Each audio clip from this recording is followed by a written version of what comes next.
Salut tout le monde, je m'appelle Agnès. Je suis atteinte d'une maladie incroyable que très peu de personnes dans le monde ont.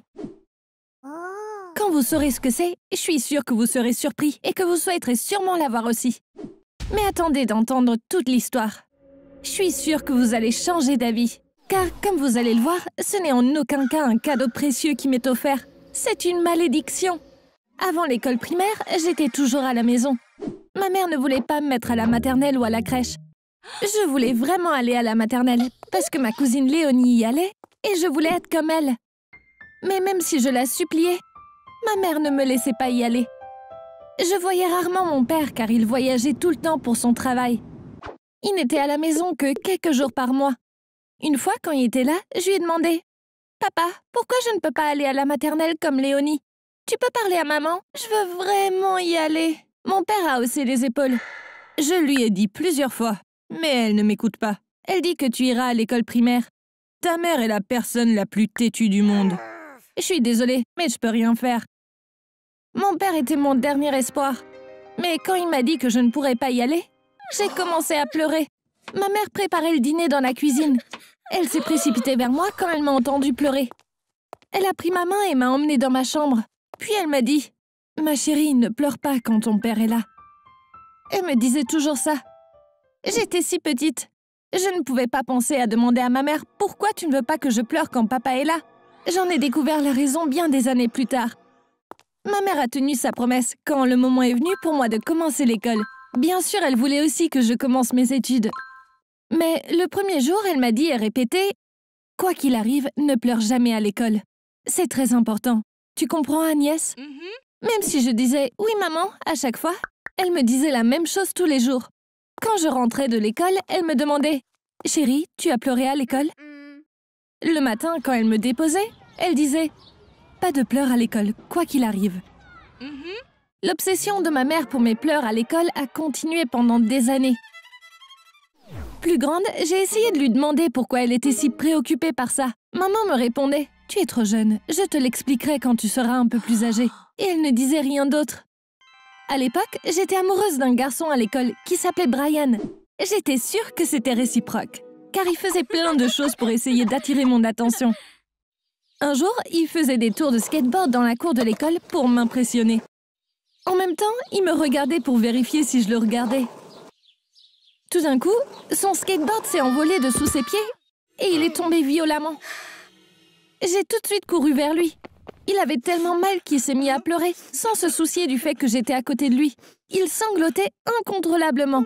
À ce moment-là, j'ai remarqué que du liquide sortait de ses yeux et coulait le long de ses joues. J'ai été vraiment surprise de voir ça, parce que ce n'est pas ce qui se passe quand je pleure. Je n'ai pas pu m'empêcher et j'ai même touché sa larme du bout du doigt. Brian a pensé que je lui montrais de l'affection et s'est mis à pleurer plus facilement. Et grâce à ça, j'ai pu regarder de plus près le liquide qui sortait de ses yeux. Vous devez vous demander pourquoi j'ai été si surprise. Quand je pleurais, au lieu de liquide, de petites particules ressemblant à du verre sortaient de mes yeux. Jusqu'alors, je n'avais jamais vu quelqu'un pleurer de près. C'est pourquoi le liquide qui sortait des yeux de Brian m'avait vraiment surprise. En rentrant à la maison, ma mère m'a posé sa question habituelle. « As-tu pleuré à l'école ?» Je lui ai répondu « Non, pas moi, mais un de mes amis a pleuré. » Et je lui ai raconté ce qui s'était passé. J'avais beaucoup de questions en tête. Brian pleurait d'une manière étrange ou était-ce moi? Les autres avaient-ils aussi du liquide qui sortait de leurs yeux ou avaient-ils des petites particules comme moi? Je voulais savoir lequel d'entre nous était normal. Ma mère a pris une profonde inspiration, puis elle a dit « Agnès, ce que je vais te dire devra rester notre secret. Tu ne peux pas le dire à qui que ce soit, y compris ton père. » Elle m'a expliqué que ce liquide s'appelle une larme et m'a dit que normalement, quand les gens pleurent, de l'eau salée sort de leurs yeux. Mais comme j'étais une enfant spéciale, je pleurais différemment. Puis elle a ajouté « Et il y a autre chose qui est important que tu saches. Ce qui sort de tes yeux n'est pas du verre, mais des diamants. » C'est ce jour-là que j'ai découvert que les diamants ont une grande valeur. Ils sont si précieux que si nous vendions les petits bouts de diamants qui sortent quand je pleure, nous pourrions acheter une villa. Je n'arrivais pas à croire ce que j'entendais.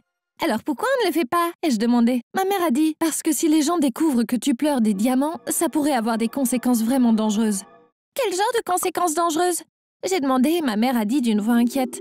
« Des hommes méchants pourraient te kidnapper. Puis ils te forceraient à pleurer tout le temps pour que les diamants sortent. » La mafia pourrait te prendre en otage pour le reste de ta vie. Même si j'étais jeune, je comprenais la gravité de la situation. J'ai promis à ma mère que je n'en parlerai jamais à personne. Ce serait notre secret. Environ 4 ans après cette conversation, mes parents ont eu un accident de voiture. Mon père n'avait pas eu de blessure grave. Mais malgré les efforts des médecins, ma mère n'a pas survécu. J'avais l'impression de faire un cauchemar. Je ne pourrais plus voir la personne que j'aimais le plus au monde. Malgré mon chagrin, j'ai tenu la promesse que je lui avais faite. Pas même un grain de diamant n'est sorti de mes yeux à l'enterrement de ma mère. Je n'ai pas pleuré du tout. Les gens ont probablement pensé que je ne pleurais pas car j'étais en état de choc. Mais ça n'était pas tout à fait le cas. La vérité, c'est que chaque minute que j'ai passée seule, j'ai pleuré pour ma mère. Je mettais les petits diamants qui sortaient de mes yeux dans un sac et je les cachais dans un placard au sous-sol. Le sous-sol était l'endroit le plus sûr de notre maison, car personne ne l'utilisait plus depuis longtemps. Je n'ai pas gardé les diamants parce que je voulais les vendre. J'ai dû les cacher car mon secret aurait été dévoilé si quelqu'un les avait trouvés. Comme je ne pouvais pas rester seule à la maison, mon père a dû arrêter de voyager. Il a été muté dans un autre service au travail. Je vous ai dit tout à l'heure que mon père et moi n'avions pas la meilleure relation. Je pensais que c'était parce que nous passions trop peu de temps ensemble, mais il s'est avéré que ce n'était pas la raison. Maintenant, il était toujours là, mais en fait, on n'est jamais devenus vraiment proches. 4 mois et demi après le décès de ma mère, mon père m'a dit « Il y a quelqu'un dans ma vie. Je pense que je vais l'épouser. » J'étais évidemment choquée, mais je ne pouvais rien dire. Alors j'ai juste hoché la tête. Maintenant, j'avais une belle-mère. J'étais si triste que mon père se soit remarié si vite. Et sa nouvelle femme n'avait pas l'air d'être quelqu'un de bien. Et comme si ça ne suffisait pas, ma belle-mère avait une fille qui s'appelait Nina, et elle était comme sa mère. Ça ne me semblait pas possible de nouer une relation avec elle. J'ai compris que désormais, j'étais une étrangère dans ma propre maison. Après leur mariage, ma belle-mère et sa fille ont emménagé. Heureusement, notre maison était assez grande. Je n'ai pas eu à partager ma chambre avec Nina. Elle a eu sa propre chambre. Mais mademoiselle Nina n'aimait pas sa chambre. Mes amis viennent tout le temps pour des soirées pyjama. La chambre d'Agnès est plus grande. Elle devrait avoir ma chambre et moi la sienne, a-t-elle dit. Mon père est venu me dire ça. Nina est plus jeune que toi. Ne la rendons pas triste, a-t-il dit. Je n'ai pas pu m'empêcher de lui dire ce que je pensais vraiment de Nina et de sa mère. Je lui ai aussi dit, si maman nous regarde en ce moment, je suis sûre qu'elle est très triste que tu te sois remariée si vite. Le visage de mon père est devenu rouge et il a crié « Tu changeras de chambre avec Nina demain. À partir de maintenant, tu mangeras dans ta chambre. Je ne veux plus te voir pour un bon bout de temps. » J'ai pleuré dans ma chambre pendant des heures. Évidemment, plein de petits diamants sont sortis de mes yeux. Il y en avait partout car je piétinais le sol de colère. Le lendemain matin, je les ai ramassés un par un et je les ai mis dans de petits sacs en plastique. L'après-midi, Nina et moi avons échangé nos chambres. J'avais soigneusement ramassé tous les diamants qui étaient tombés quand je pleurais. Mais malheureusement, j'ai fait la chose la plus stupide et j'ai oublié un des sacs sous le lit. Quand Nina a trouvé le sac, elle l'a apporté à sa mère. Sa mère a tout de suite compris que le sac était plein de diamants, mais elle voulait s'en assurer en les montrant à un bijoutier qu'elle connaissait. Quand l'homme l'a confirmé, ma belle-mère a raconté à mon père ce qui s'était passé. Nina est venue dans ma chambre et m'a dit que mon père voulait me voir. Je n'étais pas au courant, mais je sentais qu'il y avait quelque chose de bizarre. Quand je suis entrée dans le salon et que j'ai vu le petit sac plein de diamants, j'ai été très choquée. Mon père m'a demandé « Agnès, où as-tu trouvé ça ?» Je n'ai pas pu répondre au début. J'ai commencé à marmonner. Mon père m'a dit « Il y a une fortune dans ce sac. Je te le redemande. Où as-tu trouvé ces diamants ?» Je n'ai jamais été capable de mentir à quelqu'un. Et maintenant, j'allais dire la vérité, comme toujours. Papa, ils sortent de mes yeux quand je pleure. Ma belle-mère et Nina ont éclaté de rire. Ma belle-mère m'a dit « Ils sortent de tes yeux? Tu ne pouvais pas inventer autre chose? C'est le pire mensonge que j'ai entendu de ma vie. » Je leur ai dit que c'était vrai, mais ils ne m'ont pas cru. Mon père m'a dit « Agnès, tu me fais honte. Dis-nous la vérité, maintenant. » Je dis la vérité. J'ai crié et je me suis mise à pleurer. Bien sûr, de petits diamants ont commencé à sortir de mes yeux. Mon père, ma belle-mère et Nina me regardaient, stupéfaits. Après avoir assisté à cette scène, ils ont finalement été convaincus que je disais la vérité. Vous en doutez, ma vie a complètement changé après ce jour. J'ai vécu des choses que vous ne pouvez même pas imaginer. Vous ne croirez pas les choses que ma belle-mère m'a faites après avoir appris ma pathologie. Mais je vais devoir vous en parler dans une autre vidéo, parce qu'on n'a plus le temps. Si vous voulez savoir le reste de mon histoire, dites-le moi en commentaire. La deuxième vidéo sortira le plus vite possible. À plus tard. Bye! Salut tout le monde, je m'appelle Annie. J'ai 15 ans. Il y a à peu près 3 ans, j'ai découvert qu'en fait, ma mère n'était pas vraiment ma mère. Il s'est avéré qu'elle m'avait kidnappée à l'hôpital. Ma vie a été bouleversée. Il voulait changer mon nom. Je ne m'habitue pas à ma nouvelle famille. Je suis si malheureuse et je n'ai personne à qui parler de ces choses. Je vais tout vous raconter depuis le début. Pour que vous ne confondiez pas, les personnes, je vais appeler la femme qui m'a élevée ma fausse mère, la femme qui m'a donné naissance et avec qui je vis maintenant, je l'appellerai ma vraie mère. J'avais 12 ans quand j'ai appris cette terrible vérité sur ma vie. J'étais à l'école et j'ai été appelée au bureau du directeur. Il y avait un policier et 2 femmes qui m'y attendaient. L'une d'elles était une psychologue et l'autre une assistante sociale. On a besoin d'un psychologue pour dire ce genre de choses à un enfant. L'assistante sociale allait s'occuper de moi jusqu'à ce qu'on m'emmène dans ma nouvelle famille. Ils m'ont raconté ce qui s'était passé très simplement. Les gens qui m'ont enlevée n'étaient pas ma vraie famille. La femme que je croyais être ma mère m'avait volée à ma vraie mère. J'allais être emmenée dans ma vraie famille dès que possible et j'allais vivre avec eux à partir de maintenant. Toute ma vie a changé à ce moment-là. Ma vraie famille vivait dans une autre ville. Quelques jours plus tard, l'assistante sociale m'a emmenée les rencontrer. Je suis passée d'enfant unique à avoir un frère. Ma vraie mère est caissière dans une supérette. Elle ne pouvait pas s'absenter, alors on est allé au magasin. Elle s'est mise à pleurer quand elle m'a vue. Mon vrai père est ouvrier du bâtiment. Il est souvent en déplacement pour le travail. Je l'ai rencontré quand il est rentré pour le week-end. Mais c'était de parfaits étrangers pour moi. Quand la vérité a éclaté, ma fausse mère a été arrêtée au travail. Mon faux père a été attrapé à la maison et emmené au poste. Après le premier interrogatoire, ma fausse mère a été emmenée en prison. Mon faux père a été libéré parce qu'il pensait que j'étais sa vraie fille. Ma fausse mère lui a menti à lui aussi. Voici la partie la plus excitante. Comment j'ai été kidnappée? Ma fausse mère a dû tout avouer et décrire chaque détail de la façon dont elle m'a kidnappée pendant son procès. Il y a 15 ans, ma vraie mère a ressenti des contractions, en se préparant pour aller travailler. Il n'avait pas beaucoup d'argent à l'époque, comme maintenant. Alors elle travaillait, même en étant enceinte de 9 mois. Arrivée à l'hôpital, ils lui ont dit qu'il était trop tôt pour l'emmener en salle d'accouchement. Mais ils ne l'ont pas renvoyée chez elle. Ils l'ont fait attendre dans une chambre pendant un moment. Peu après, une infirmière est venue dans sa chambre. Après une courte conversation, l'infirmière a demandé à ma vraie mère où était le père. « Mon mari travaille dans une autre ville. Il viendra probablement demain, a-t-elle dit. Vous avez deviné, n'est-ce pas? C'était ma fausse mère, déguisée en infirmière, à la recherche d'un bébé. Au tribunal, elle a expliqué avoir volé l'uniforme de l'infirmière dans la buanderie de l'hôpital. Elle avait les cheveux courts à l'époque, mais elle portait une perruque pour se déguiser. Comme c'était un grand hôpital, il lui était facile de se promener en prétendant être infirmière. Elle s'approchait des femmes enceintes pour savoir si elles étaient seules ou non. Ils ont emmené ma vraie mère en salle d'accouchement. Je suis née 20 minutes après minuit. Puis ils ont ramené ma vraie mère dans la même pièce. Une fois reposée, ils m'ont emmenée dans la chambre pour le premier allaitement.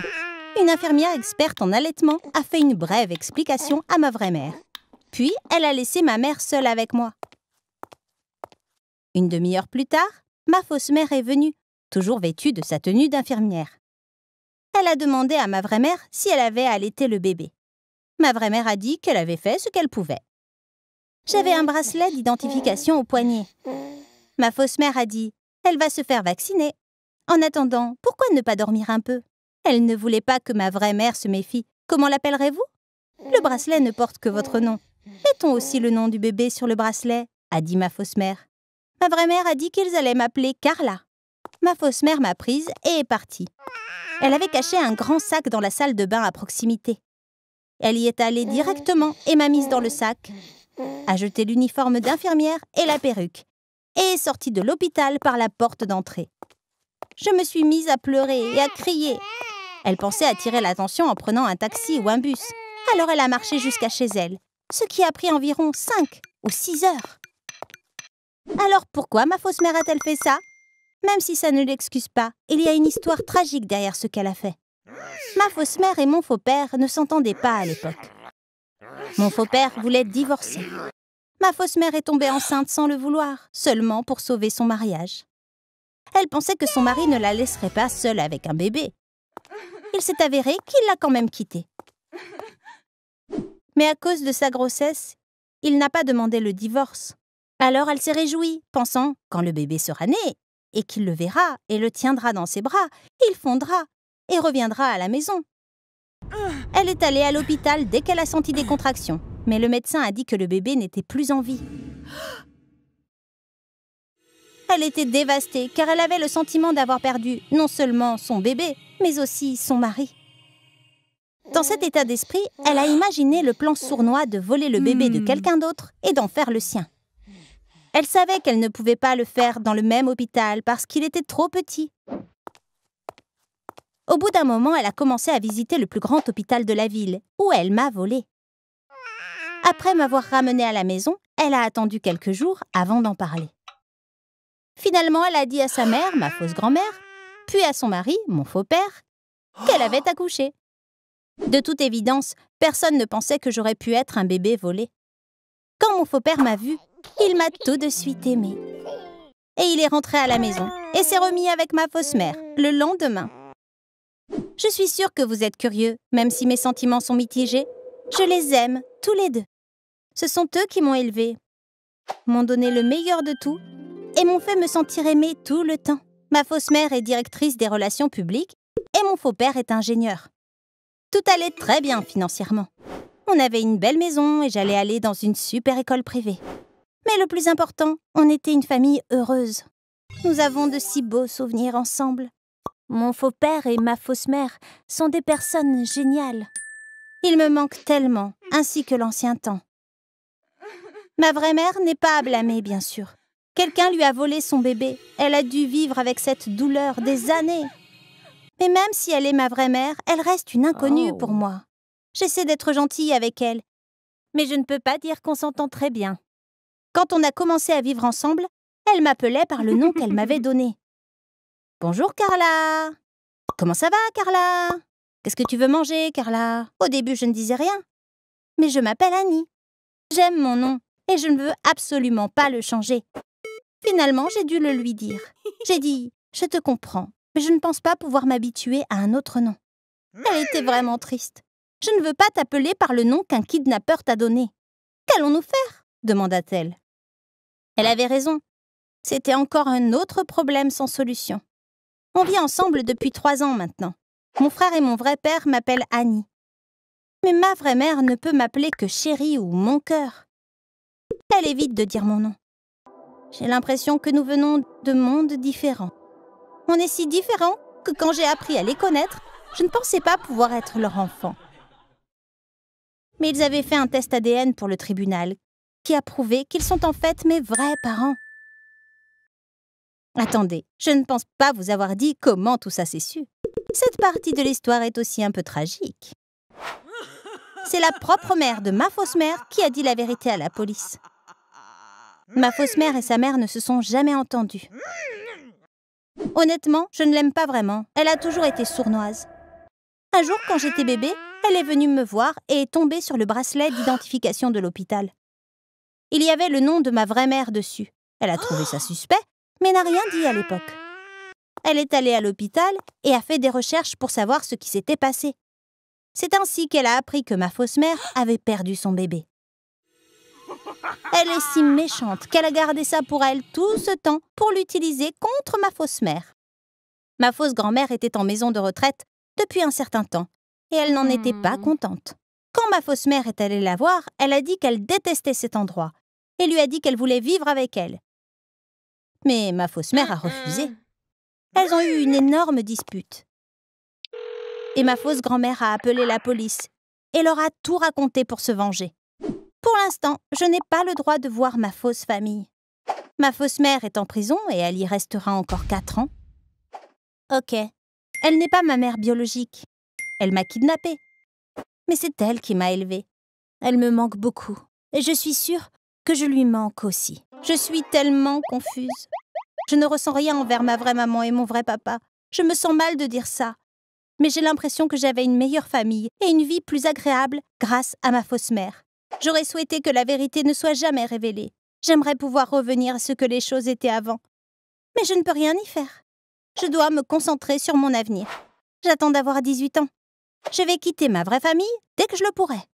Je veux absolument retourner vivre avec ma fausse mère quand elle sortira de prison, coûte que coûte. Je n'accepterai rien d'autre. Je l'ai appelée ma fausse mère, mais je ne la considère pas comme telle. Pour moi, elle est ma vraie mère et je suis sa seule et unique fille. Merci beaucoup d'avoir écouté mon histoire. Si vous voulez partager votre propre histoire, envoyez-la à l'adresse mail